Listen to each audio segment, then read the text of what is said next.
Hey guys, welcome back to another episode here on Hacks and Hobbies. And today I'm super excited to bring on another amazing guest, Meridith Alexander. She's a Forbes Coaches Council Breakthrough Performance Coach, motivational speaker, and founder of the Epic You Revolution.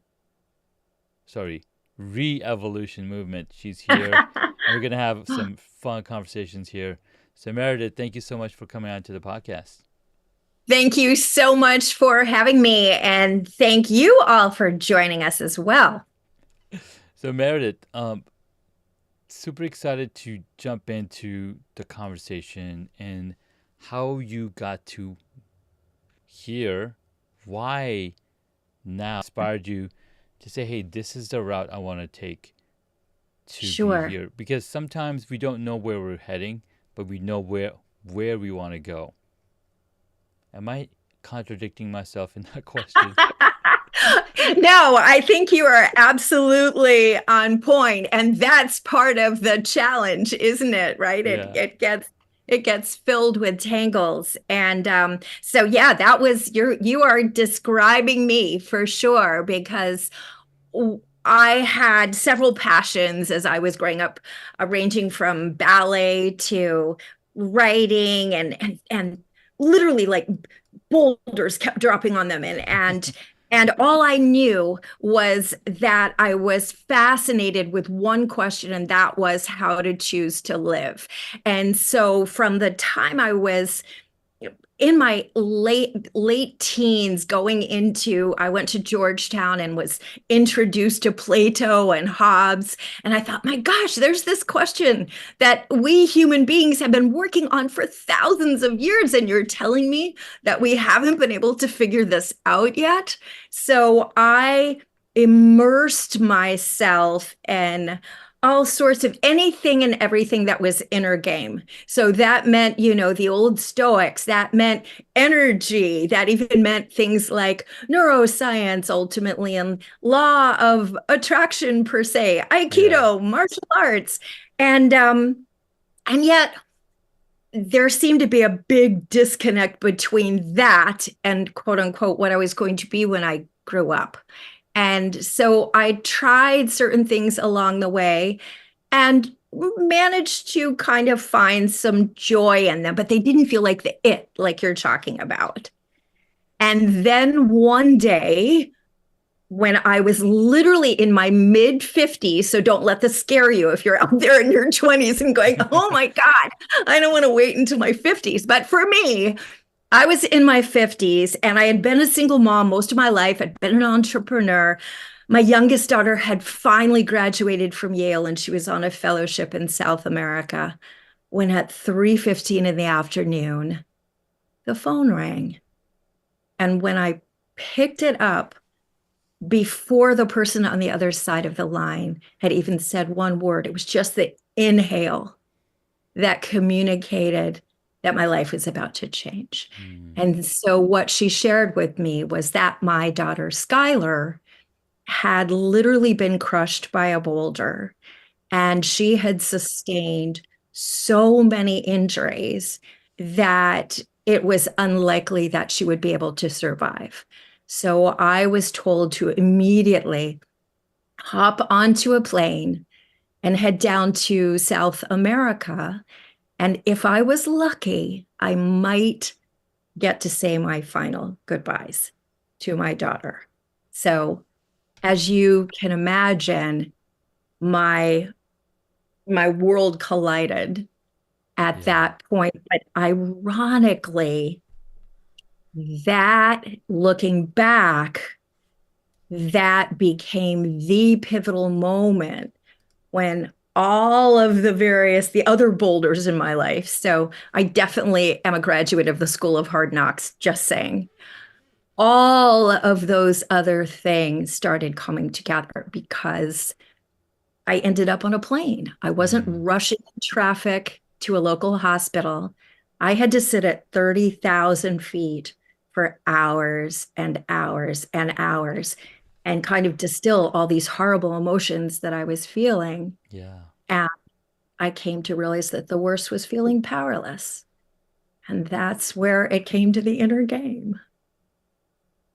Man, that's so powerful. I remember when you shared the little intro back in our group discovery call, and you're like, my daughter was crushed by a boulder. And we're like, what happened? Is she okay? I Yeah. think one of the Yeah. and she is okay.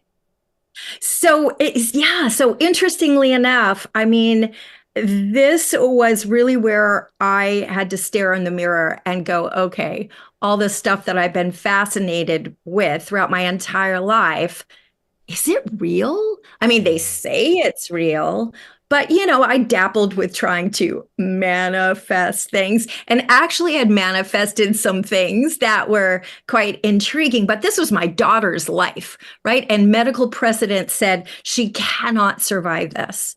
But here's the like amazing thing that was pivotal to me and made me fully appreciate the capacity of our minds because this was my daughter, because this was my daughter's life. I invested so deeply in playing the inner game to Mm. win that there was no possibility of, in my mind, it not succeeding. And so I followed certain, things that now are part of like my formula when I'm working with other people, teaching them how to really tap into what I have learned is our most powerful gift, our most powerful resource, our mind. And we started seeing things that were, these doctors were saying, this is impossible. And they Mm. would pull me into the nurse's station and they would show me things like on a CAT scan that say, you see what you're looking at? That's just not possible. And yet here you are. And they started calling us the miracle family, not just but because what was happening physically, Yeah. but I was so invested in that inner game. So yeah, she survived it, but it left her in a wheelchair with zero balance and I became her caregiver. So it destroyed the previous business that I had. So there I was hit by a financial boulder Mm. and my daughter couldn't walk or anything like that. So the last 8 years has been this total like rebirth and unfolding. And yet in the whole dust storm, that's how I found my passion and my purpose without question. Wow, Meredith. That's really, really mind blowing, especially given the circumstance. You're not only have to change your entire life, you change your entire business because now when in the past you were like, okay, my daughter's grown up, I can spend more time in the business, I can do more clients, I can travel and do more speaking. But God had a different idea for you Absolutely. And when that was. this is why I am so passionate about saying, you don't wait until the boulder falls to say, gee, I guess I better learn how to quote unquote think on positively and look on the bright side. Right. I tell people I never looked on the bright side. That's the last thing my daughter needed because I knew that what we focus upon expands. And all too often we believe we're focusing upon what we want when in actuality we're focusing on the lack of the presence of what we want. So when we're Mm. trying to look on the bright side, we're actually focused on this big looming dark side. We just don't want it to catch up with us, right? Yeah. Yeah. And so there were so many little intricacies that I had to learn before the boulder fell on my daughter. And it wasn't just that I'm this exceptional human being. Right. I just happened to have been obsessed with how people played the inner game from the time I was a child. So Yeah. I devoured it. devoured it. And then I had these quote unquote horrible things in my life that at the time I felt were unforgivable, that I couldn't feel grateful for, that Yeah. just ticked me off. And I didn't know why they happened.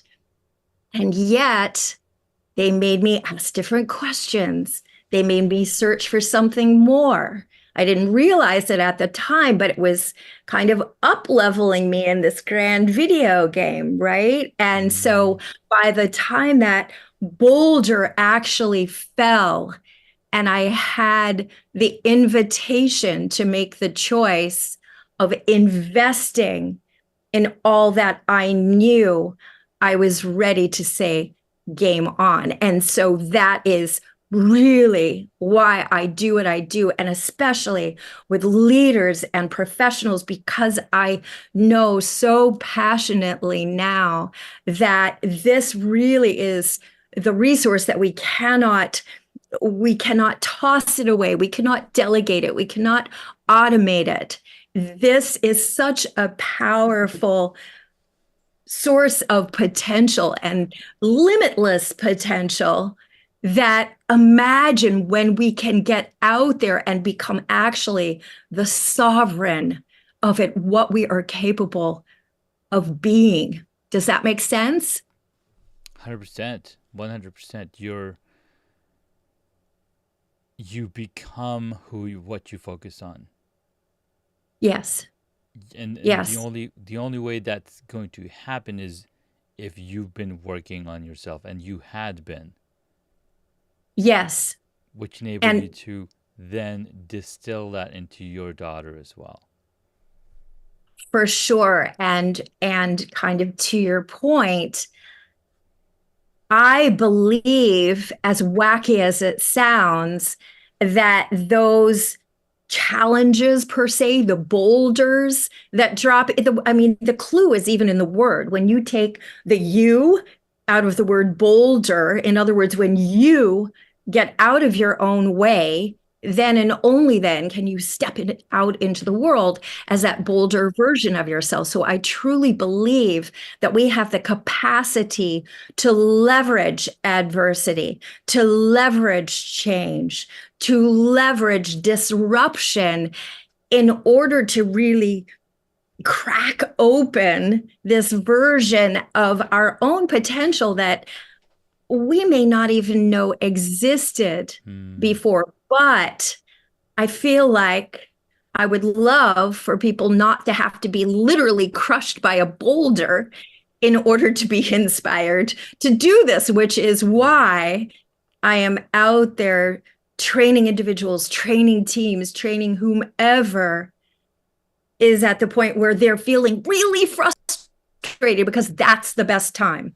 That's when the boulder can come in and obliterate the things that they have been using to hold themselves down. Amen. I love that so much. I want to say hello to some people watching. Your Yay. story is mind blowing. We've got Charlene Helms saying, "Oh my God, terrifying! How terrifying news!" But she's like, "I love it from boulder to boulder," which is just like you mentioned. Hi, It's exactly Charlene. that, right? So, really Yeah. cool. We've also had earlier Troy Aberley saying, "Hey," and so it's really cool to listen to a story that's so well defined, because it's not an easy fact to tell a story of that magnitude, right? With such grace. And Hmm. you've been speaking at many, many events with your ninja like ability to not only train powerhouse professionals and entrepreneurs in the tools, techniques, and strategies that allow them to obliterate the thing. So instead of you getting crushed by that boulder, you're Hmm. obliterating the boulder that might crush you. Well, thank you for that. And I going back to kind of your very first point, I have found more often than not that thing that we're looking for, that purpose, that passion. There are several different levels to that. I mean, every single one of us, when you become the sovereign of your own mind, when you learn, when you discipline yourself, in the same way you have to discipline yourself with your food or in the gym, you have the choice. You don't have to. You can eat junk food all your life, but you can discipline the thoughts in the same way you password protect and virus protect your computer. And when you do that, then you start having access to being the ability to be able to find joy and passion in whatever you do. That said, that big thing that I think sometimes we're searching for is almost like an amoeba. It's like evolving and it's being nurtured and it's being fed and it's got to be ready to be birthed. But when it is birthed, it's not necessarily, the skies open and the angels sing and say, whoa, this is your purpose. Often you're miles down the road and then you look back and go, oh my gosh, I think I'm living my purpose. And that's when I think you really can turbocharge and accelerate. Man, that's so powerful. I'm so lost at words right now because you're so concise in telling that story. So talk to us about, as this transpired, as the doctor starts seeing the results and the recovery of your daughter, how did you keep coming back to say, hey, this is the right thing, or this is what we have to do? Like, because a lot of people would be literally crushed in saying, oh my God, this is a totally life-changing, how do I go and find the help? Did you go and find help? Did you have mentors? Did you have external? So that's a fabulous question. And the answer is yes, yes, no, no, yes. In other words, one of the very first things I did when I got the call that she was in Colombia, South America, I did not speak Spanish, and the only thing I knew about Colombia was from Hollywood, and so this woman who typically was only on Facebook, to talk either about chocolate or lost dogs, suddenly went on Facebook and said, I've just gotten the call that my youngest daughter has been seriously injured in Colombia. If anyone knows anything about it, would you please reach out? And so rather than hiding myself and thinking, oh my gosh, the world is lost, I thought, okay, and this goes back to three questions that I think we should always be asking ourselves when we're faced with a crisis or obstacle. What can I control? What can my mind believe / what can I get my mind to believe? And what might I be assuming that's not necessarily true? So first of all, what I could control was reaching out. And so, yes, people began to come out of the woodwork and say, I know someone in Colombia. This person's from Colombia. And before I knew it, I had a nucleus of angels who were on Team Skylar. That was incredible. And of course, my older daughter, my older son, we came into place Team Skylar.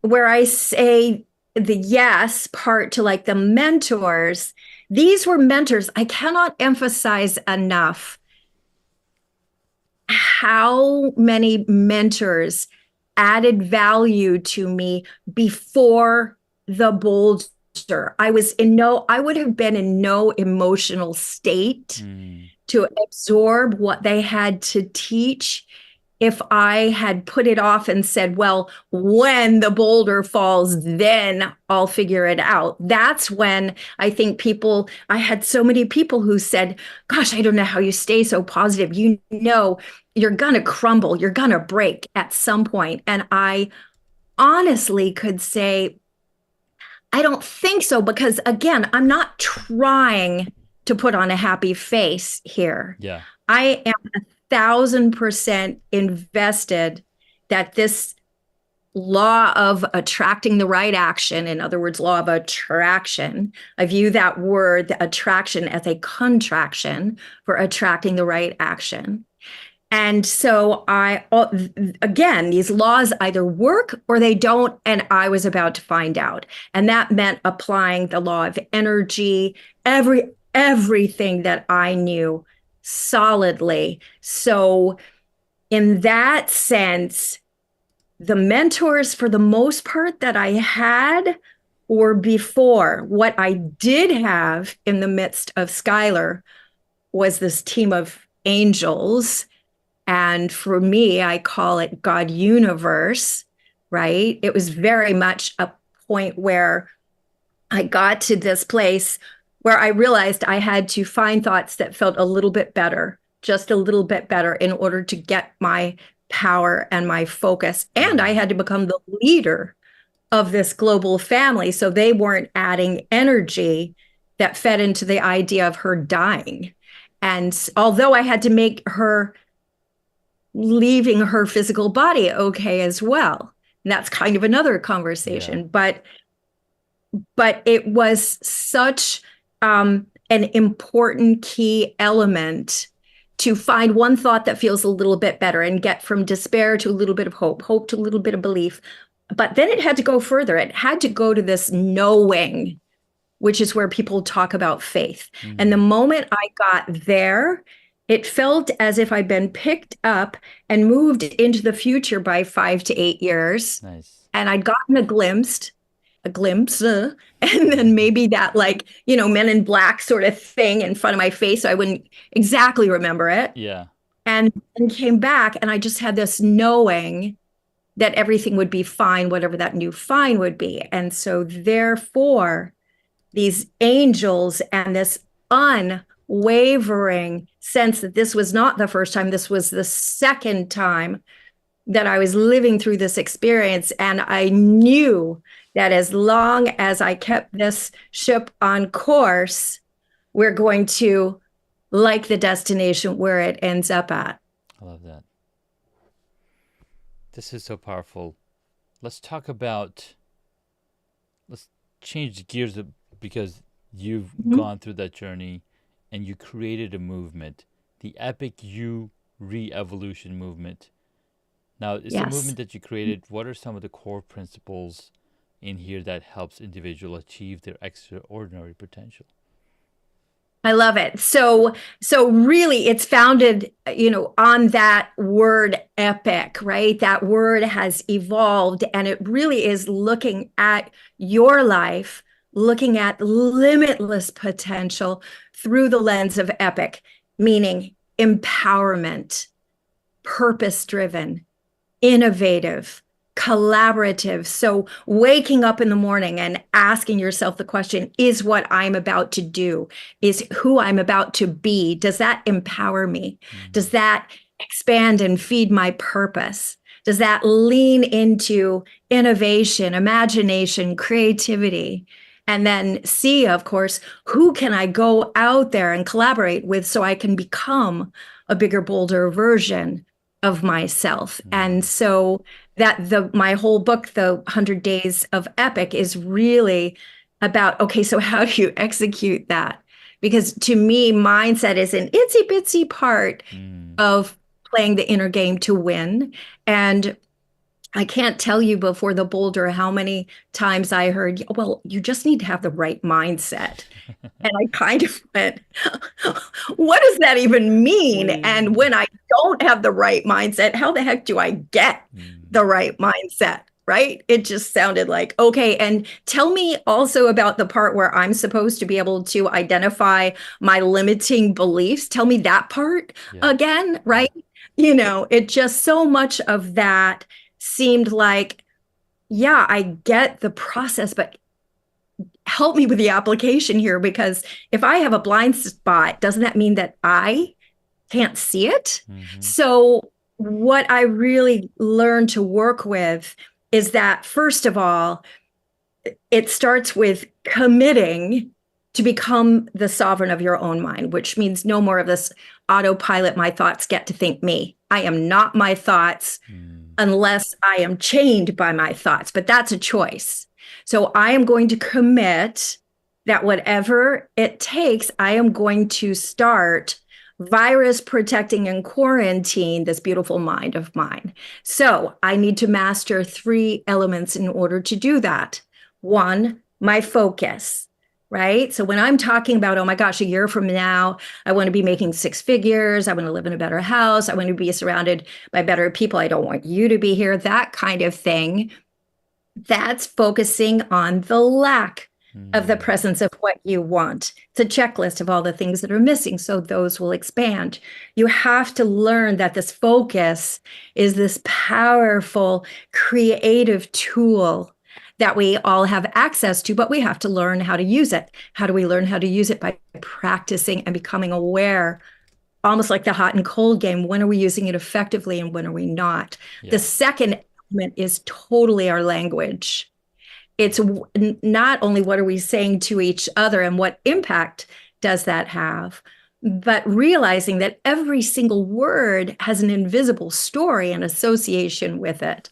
So when we use challenge in certain contexts, it's going to have an impact. And that whatever we say in the present tense, we only use the present tense when that is fact based on our belief. Yeah. So it becomes the programming codes. We darn well better not be saying things like, I always do this, or my biggest challenge is, or it is hard, because you will recreate that again. Mm. And so, language, both your inner narrative and your outer narrative. And then the final piece is learning how to use your imagination for something other than worry, self doubt, and fear. Learn how to envision, learn how to innovate, and learn that that is the responsible thing to do. You're Yeah. not daydreaming or wasting your time not taking action when you're taking action with one of the most powerful creative tools that you have. Yeah. That's amazing. So these tools, you're enabling your mind, you're enabling your entire body to be in tuned, to be more positively aligned, so that you can combat the things that are coming in front of you.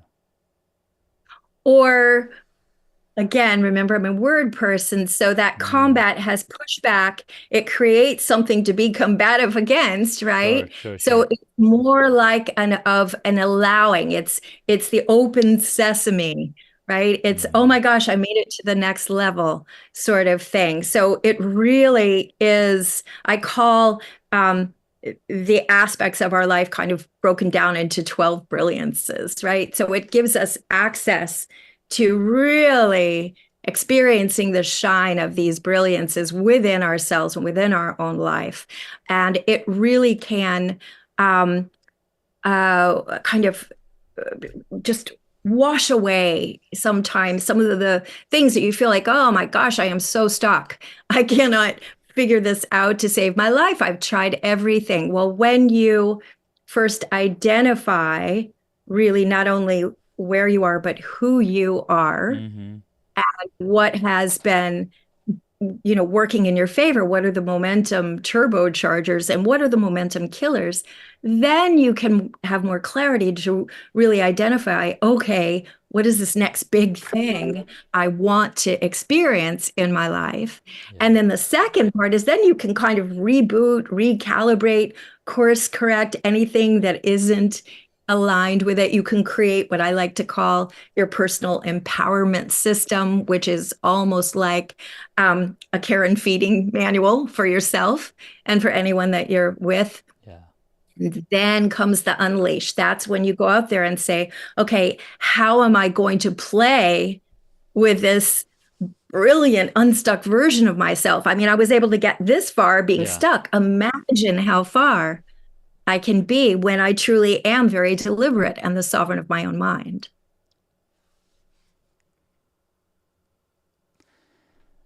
My mind is blown, Meredith.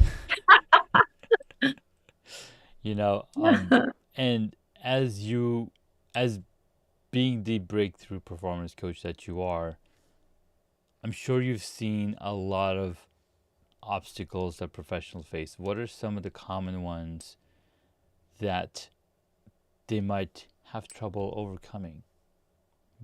I Yeah, love. yeah, that's a great question. I mean, um, by far, the most common one is a variation of the confidence, whether it's imposter syndrome or just, oh, I think that would be too hard. I think that's unrealistic. I don't, you don't understand our industry. Those things don't happen. And I'm Mhm. like, excuse me. Number three, what might I be assuming that is not necessarily true? If I had assumed that the expert's medical precedent about my daughter, that her injuries were unsurvivable, Mhm. no. Yeah. So if she can survive that, we can maybe push the boundaries a little bit here in this particular job description or your industry or what Mhm. you think you're capable of going forward. And so it really is, there's a very, very powerful exercise that I do with my clients, especially my professionals. And interestingly enough, the higher up they go, the more impactful it is for them. And it's called Yeah. the Epic You story. And we literally map out, this is the discovery process, the identification piece of who you are. Mm. And it is, talk about mind blowing. It's mind blowing and very emotional because most of us have tacitly made some sort of agreement that we're, it's kind of uncool. We become very quote unquote narcissistic if we see ourselves as unflawed. There's always a yeah, but. Well, Mhm. I'm really good at that, but oh my gosh, right? And Yeah. feeling good about yourself is not at all being narcissistic. Narcissistic is something completely different. Yeah. And so by agreeing to see your own power, you allow everyone else around you to have their own superpowers. Nice. It's almost like the Avengers. Everybody works together. They allow each other's powers and they amplify those powers by working together in ways that was not imagined before. Yes. And once you understand and see yourself and your epic story as this being with this huge potential, then it all sorts of things begin to be possible. I mean, I have one woman who is in a form of government where you don't normally see promotions very quickly. It tends to Mm. be very difficult. She's worked with me for 2 years and has had two promotions and seen her income go up $80,000. I mean, which is basically unheard of in that sector. I've seen, people saying, I've gone as far as I can go. Mm. I think I should retire. I'm going to quit. Yeah. After we played around a bit, now, you know, they're ahead of a big financial institution on its global Yeah. level. And I've seen people discover, you know what? Where I am right now, I haven't been tapping into all the potential right here, right now. Mm. And so it is amazing. And then it helps you also free up to be able to execute certain things that felt hard when you were a tangly mess. And that's things like having rituals throughout the day so that you're taking ownership and control of not just dodging the negative triggers, but fortifying what you now know are your positive triggers, Yeah. right? And Yeah. so just creates this level of epic within yourself that most of us never knew we had, or else we thought it's reserved for kind of the privileged few. Yeah. And it isn't. It's literally anybody's game if you spend the Oh, time, yeah. because we're all human. We're all exactly the same. So much so that you probably start noticing this. Every single social media app now looks like the other one. It Mm-hmm. doesn't matter because humans are behind them, humans are using them, human want the same functionality everywhere. So why not we take what we can and implement in our minds to be able to get to that next level and transform.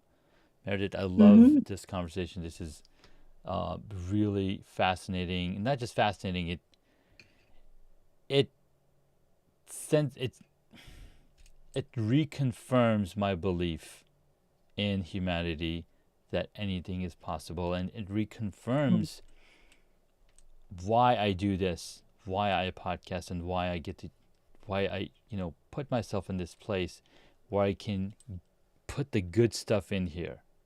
There's so many different opportunities for us to listen to conversations that doesn't take you anywhere at all. I think somebody was telling me the other day, when you watch the news, they're repeating the same thing over and over for 24 hours.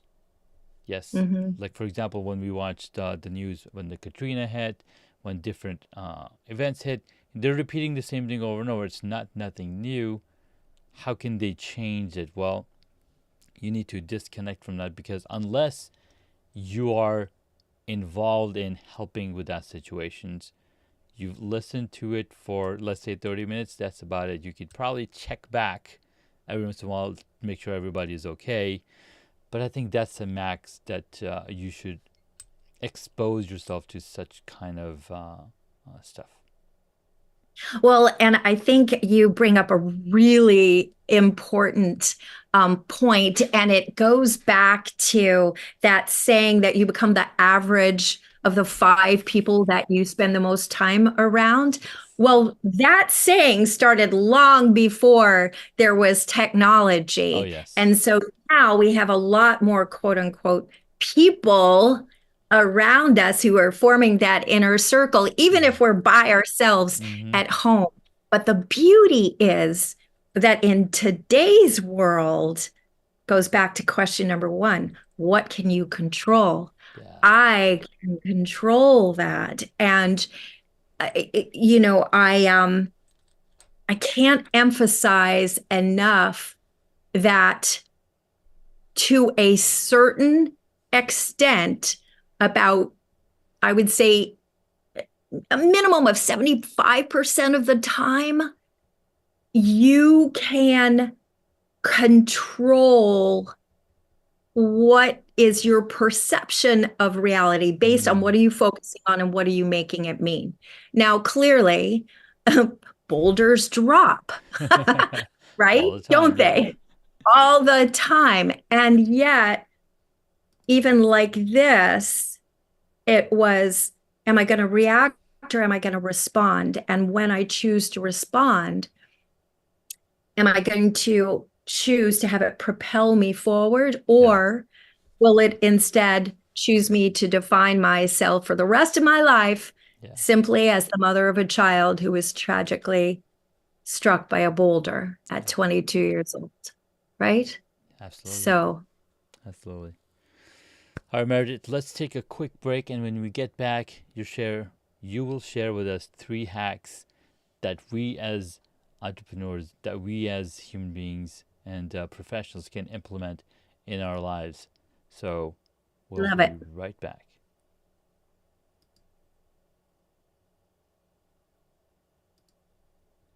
Hey guys, welcome back. We've been talking here with Meredith Alexander on the powerful success story, the powerful transformation stories that she's got amazing ability to tell these stories, and it all comes from years and years of inner work. It all comes from years and years of putting the right stuff in the right places.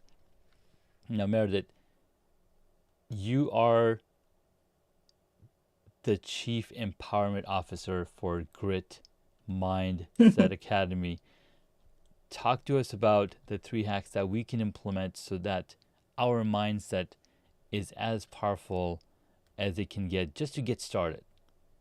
Yeah. So I will emphasize, just to get started, humanity has been working on this for thousands of years, which is why, if you're frustrated because it hasn't, quote unquote, happened while you've tried the easy buttons or just to walk outside into nature, this is why many of my my greatest results do take months and months to happen. That said, it begins by breaking it down into tiny little steps, which is what I've done in 100 Days of Epic. So focus. If you can focus, work on stepping out into your world, into your day, saying, I am going to become very aware of what I am focusing on and how it makes me feel. So here's how you can build that muscle is you can go outside, for example, yes, go on a nature walk, but this time specifically you tell your thoughts what you're going to be focusing on, and your mind will wander, and now you bring it back. You will wander and you bring it back. So depending on your environment, I'm looking for squirrels. This time squirrels are a good thing. I'm looking for squirrels, right? Your mission at the simplest level is almost as if you're training a puppy, is to find opportunities to pull your mind back and do that during the day. Another thing is to really start at the beginning of your day. Definitely do not pick up the phone the beginning of the day, and have written down the night before 3 things that you want to remind yourself of, that you're committed to doing. What is one thing that you will do today that will empower you? What is one thing that will feed into your purpose? What is one thing that can be slightly more innovative, even if it's just a little bit? And what is one collaborative thing that maybe you've been putting off that you will commit to doing today? So waking up and really focusing on who am I and what do I commit to doing today is another big thing. And then the third thing is to really listen to your language.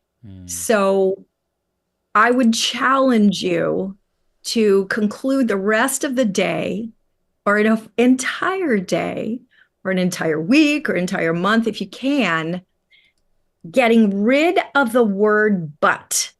Be very, very conscious. Only use the word but when it absolutely applies, when there's no other option. Instead, try replacing it with so. So it would look something like, oh, I really want to have more confidence. First variation is, but it's so hard and the people around me are so judgmental. That's version 1. Version number 2 is, I would really like to have more confidence. So I'm going to commit to doing whatever it takes. I'm going to find mentors. I'm going to listen to things, music that raises my emotion, raises my frequency. I'm going to do whatever it takes until I can step out there and know what I'm bringing to the table and say, you are going to be freaking glad that I am at your table, right? Can you feel the difference in that? Absolutely. So get rid of the buts and play with the so's, because that takes you forward. I like that a lot. Don't use the but unless you're sitting on it. Yes, And sow the exactly. seeds of the future success, because right, you're using sows, but then you're also sowing those seeds to Yes, your mind for a more yes, positive outcome. yes, absolutely. Absolutely. I love it. I love it. So the real, you know, encouragement here is play with your focus, be very deliberate. So I use the acronym ACT. A, being very aware. C, when what you're feeling doesn't feel like it's energizing you toward that objective, then commit to changing it. And T, realize that transformation is simply as easy as making a different choice. Nice. I love it. those are. It's easier to make those choices when you don't say but. It is. It is a lot easier, and we can go so much farther because not you're no longer giving your mind the excuse, right? When you use the word but, Yes. you're telling yourself that Yes. I'm not doing it because of this. You're already giving an excuse to yourself, Yes. but instead you want to set it up for success. Yes. And to extend what you just said to make it really important if you're listening to this, and I hope you are, and I encourage you to share this, is these hacks and anything else that you hear as hacks. Are a lot of great hacks and tips out there. Those are coping skills. Those are the band-aids. You want to go deeper so that you get to the point where either the coping skills become a lifestyle, an automatic set point, or you're no longer doing these things to yourself that require that you have all these coping skills. And that requires the inner game. So the Mm-hmm. inner game is not a necklace of hacks and tips. It's going deeper so that you can trust yourself Yeah, when the boulders start falling. I love it, Meredith. Let's jump in, switch gears real quick towards our next segment of this episode. This was very powerful. I took away a ton of information, a ton of practical things that I can implement, clean up my mind. And I've been on this journey where I'm constantly listening to really powerful books that right now I'm listening to or reading by Jason Pfeiffer of entrepreneur.com. He wrote the book Building a Future. Gosh, I can't remember the name of the book. It's on Audible, that what you're gonna do. Uh-huh. But this book is talking about a lot of the things about that you mentioned as well, is focusing on the future, building building for tomorrow as opposed to building for Mhm. yesterday. Widening your bands is something that he mentions. Like there was a question a researcher asked him about, and he's like, I want to do this exercise real quick with you guys. If you don't know when Mahatma Gandhi was born, take a wild guess when he was born. So then he takes a wild guess. So I'm going to ask you this question, Meredith. When do you think he was born? I think Mahatma Gandhi was born around 1911, 1918. Okay. So now that you give me answer, it's okay if it's not right. It's not right. Mhm. But what's the earliest time that he would have been born? What's the earliest time that he would have been born? You mean in In years? years, yeah. Specific date? Doesn't have to be date. Um, oh, the earliest time that he would have been born.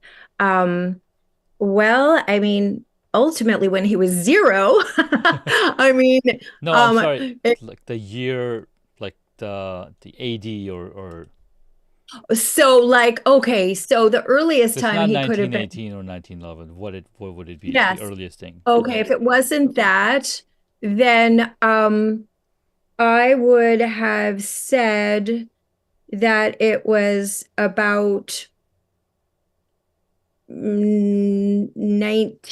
1902, And then what's maybe. the I think. latest year that he would have been born? Let's see. Um, I would say 1930, 1930. Right. So what you've given me is a 30-year span of when he would have been born from 1901 Mhm. to 1930. But he was actually Correct. born in 1869. So when Oh, he mentioned in the book to widening your band, you would have said, "Oh, he was probably born in the 1600s." And the latest would be he probably would have been born like 1980s. So now you have a much mm. wider range of time Mm-hmm. span that he would have born, and you would have been correct because you now have Mm-hmm. widened your answer. I was like, wow, that's really interesting way to think about it. Hmm. And there's some really cool learnings that I'm, still going through the chapter. But it's like opening up your mind to say, oh my God, there's so many ways to different ways to enhance and expand our minds. I, Hmm. but it does a powerful thing. So I love all this stuff that we've talked about, the conversation. Thank you so much for your wisdom. Let's jump into Oh, the of next course. segment of the podcast where I ask these fun little questions. So number one, Perfect. what is the one hobby that you wish you got into? What is the one hobby that I wish I got into? Um, who, um, you know, I've always thought that that is a fascinating question because I feel like when I feel like when you love what you're doing, Of course.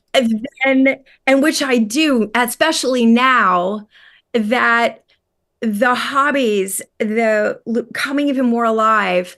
I mean, that has been one thing that I've been very successful doing. So I feel like hobbies are the things that nurture your soul. And Mm-hmm. I feel like personally, I have one of my favorite quotes of all times is Howard Thurman. Don't ask what the world needs, ask what makes you come alive and go do that Yeah. because the world needs more people who've come even more alive. So for people, if it's a hobby, what if that makes you come alive? Yes. Figuring out who I am, but I don't feel like I haven't done that, but that Sure. has been a lifelong hobby. Absolutely. No, no, I love that. So you didn't think that you ever wanted to play any instruments or any sports or any See, like that? I was what I'm sure there are some of you who are listening who are out there who are whirlwind dapplers, and I have done everything. You can't tell by the eyeglass leashes, but I've done everything from like make jewelry to play ballet. I played viola, I played piano. I lived out of my truck hiking for 9 months right after Georgetown. Nice. Um, I did all kinds of crazy things. I cooked and stuff. So I think that's what it's all about. And that gave me some of the biggest joy when this happened to Sky, as I Wow. realized she's done more in her 22 years than most people do in a lifetime. So I'm not taking away No, no, you're from absolutely right. hobbies. I'm saying whatever it takes, you go out there. I even like to say I'm in the business of helping people come even more alive. And if Mm-hmm. that's a hobby, yes. Oh yeah. And you should always, I mean, in fact, this personal empowerment system is a catalog of answering the question, I'm at my best when and filling in the blanks in different categories. So I don't feel Nice. like I've missed No, anything. you I can have always not. do more. You've done it I all. can It's always like, do more. what do you mean one hobby? I've done them all. You've literally done all the hobbies. I've played with a lot. Yeah. Next up, what did you want to be when you were a child? Ooh, I was sure I was going to be a principal dancer with the New York City Ballet. And interestingly enough, I mean, I was really good at it. Um, but then I had something which my 14-year-old brain interpreted as a humiliating failure. Mm, And so I went into an audition where I was like the shoe-in for the leading role in the spring production of The Little Match Girl. mm, However, my beloved ballet teacher would not even look at me. Not wow. only did not cast me in the leading role, but she put me in the corps with the younger dancers, which was so humiliating that Mm, I signed on the line to go to prep school and give up my ballet forever. And I discovered later in my life, like literally in my 50s, I had a mm-hmm. lot of ahas in my 50s, that actually what had happened is that my parents were in the middle of a divorce. Oh, And one thing led to another, and my dad simply hadn't paid the bill for the ballet. So the big takeaway for that, though, was not that, I mean, don't get me wrong. it made me not trust that little voice in me for Mm, decades because that little voice had been telling me loud and clear, this is what you want to do. yeah. But what it did show me is that my capacity to dream and to love and to come even more alive is not tied to one thing. No, that's so powerful. Amazing. Sometimes you just don't know, and I was like wondering like what could it be, right? And so thank you Right. for answering that question in my head. Yeah. Yeah. Next up, Yeah. what is your favorite movie or TV show? my well, I have lots of favorites, but the one that I will mention, just because it's the one that crowded out the others when you Mm-hmm. asked me that question, and it's called The Last Holiday with Queen Latifah. Nice. And my daughter and I watch it every holiday season, and it is all about possibilities. And the Mm. whole premise is Queen Latifah's character works in a department store as the cooking demo, and she keeps this book of possibilities, and she soaks in like all the famous chefs, and she'll cook their meals watching it on TV, but she's trying to watch her weight, so she gives it to the little kid next door. But she secretly has a crush, of course, on this amazing man in the department store. Mm-hmm. Well, one thing leads to another. She bumps her head. They misdiagnose that she has some illness in her brain, and she only has like a month to live, Oh weeks to wow. live. Wow. And so she decides to take all of her savings and go and do the things that she never allowed herself to do, which takes her to faraway lands, and she like becomes this bigger, more epic version of herself, and of course has a happy ending at the end. I So love it. That's an awesome. I'm gonna have what's to go not to check love? that movie out. Super fun. Super fun. Talking about movies, what movie would you choose if you got to play a character in it?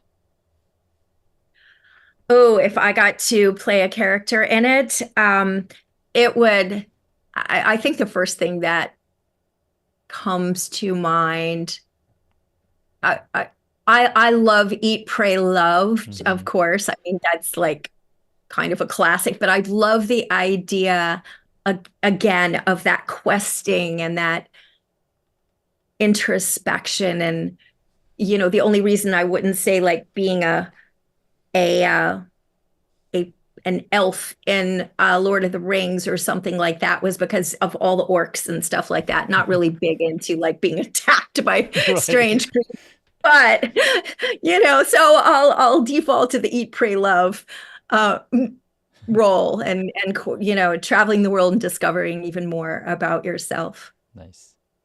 All right. Next up, Yeah. who is your favorite superhero? Oh my gosh. Um, probably this is like flashback from when I was a child. Um, Underdog. I loved Underdog, and I've had Dachshunds ever since, even though he probably was a beagle, but don't tell Yeah, anyone. But yeah, yeah, yeah.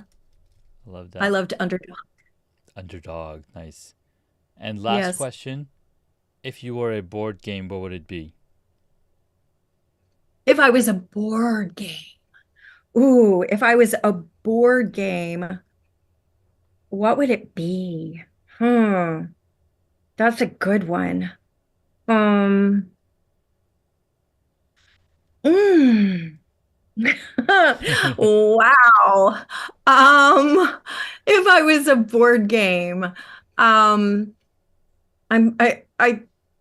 what, oh, what was it when I was, there was one, well, there was Mystery Date that I remember when I was little. There's, of course, the Game of Life and Monopoly that are big ones. There's Hi Ho Cherry, Candyland, Candyland. There we go. Nice. Candyland. Yes, indeed. Those are some Yes, awesome indeed. questions. I mean, those are some awesome answers and some really good choices for sure. Meredith, thank you so much. Thank you so much for having me, and thank you all for listening. And be sure to follow his this podcast here. This is awesome, and follow me on Absolutely. social media. Yeah, For I'm gonna ask that sure. exact question. Where can superpreneurs find you and learn more about you, get your award-winning book, and all those cool things that you mentioned? Beautiful. Well, you can find me all over social media, LinkedIn, Facebook, YouTube, TikTok. Um, or you can actually, if you are one of those and you're listening to some of this and you're going, yes, I was thinking I am not where I want to be right now, or maybe even worse, you are exactly where you think you want to be.